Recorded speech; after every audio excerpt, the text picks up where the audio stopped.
இன்றைய நித்திய வார்த்தை யோவான் 14 சொல்லுகிறது, என் நாமத்திலே நீங்கள் எதை கேட்டாலும் அதை நான் செய்வேன் என்று. ஆம், என் அன்பு தேவ பிள்ளைய, அவர் நாமம் விசேஷமானது, அவர் நாமம் அதிசயமானது.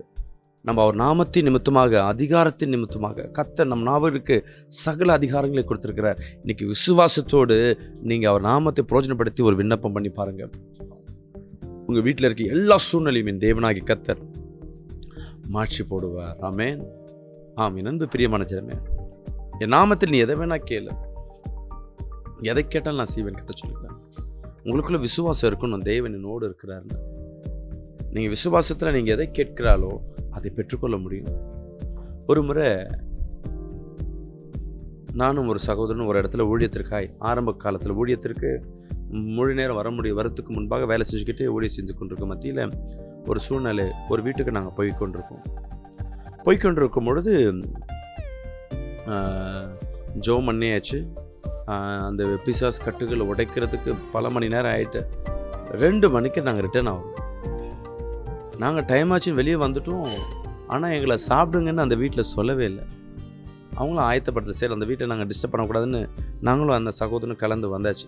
2 மணிக்கு பார்க்குறோம் ஒரு டீ கடை கிடையாது. அட்லீஸ்ட் ஒரு பன்னு கேக்கை வந்து சாப்பிட்டு போகலான்னு பார்த்தா எதுவுமே கிடைக்கல. இந்த சூழ்நிலையில் அப்படியே சுற்றிக்கிட்டே வரும். அப்போது பசி எடுக்குது. வீட்டில் போனால் கேட்டால் திட்டுவாங்கன்ட்டு என்ன பண்ணுறதுனால அப்படியே ஏசப்பாட்ட, ஆண்டவரே என் நாமத்தில் எதை கேட்டாலும் தருவேன்னு சொன்னீரே, இப்பொழுது எங்களுக்கு இயேசுவின் நாமத்தில் ஒரு ஆகாரத்தை எங்களுக்காக கொடுங்க. ஜெபம் பண்ணியாச்சு.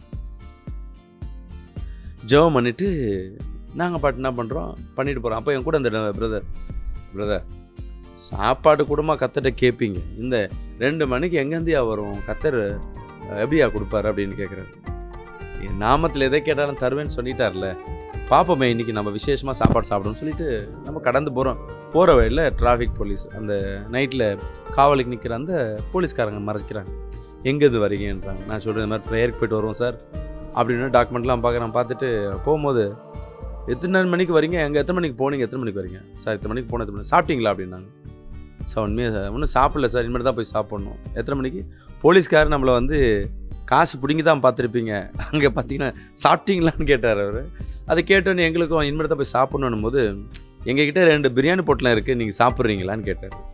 எனக்கு அந்த சகோதரனை நான் பார்க்குறேன், ஏன்னா அவர் பார்க்குற ஆச்சரியம் பாருங்கள். தேவனிடத்தில் கேட்டது நான் கேட்குறேன், சார் உங்ககிட்ட ஏது சார்னா, அங்கே அவங்களுக்கு நைட் டியூட்டி பார்க்கறதுக்காக கொடுத்துருக்காங்க, 2 பேர் இன்றைக்கி லீவு, எக்ஸ்ட்ரா பிரியாணி இருக்குது சார், அதனால் யாருக்கா கொடுக்கலான்னு பார்த்தா இன்றைக்கி நாங்கள் வந்திருக்கோம், அவங்களுக்கு என்கிட்ட கேட்கணும் ஆவலாக இருந்தது தான்.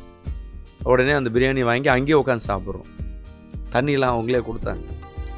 இதை பார்க்கும்பொழுது யோசிச்சு பாருங்கள், நம்ம நினைப்போம் இதெல்லாம் கர்த்தர் செய்வார். நான் எதெல்லாம் தெரிஞ்சுக்கங்க, எதெல்லாம் உங்களால் செய்ய முடியாதோ அதெல்லாம் என் தேவனால் செய்ய முடியும். இன்றைக்கி கர்த்தரிடத்தில் நீங்கள் கேளுங்க, பெரிய காரியங்களை பெற்றுக்கொள்ள முடியும். ஆமென்.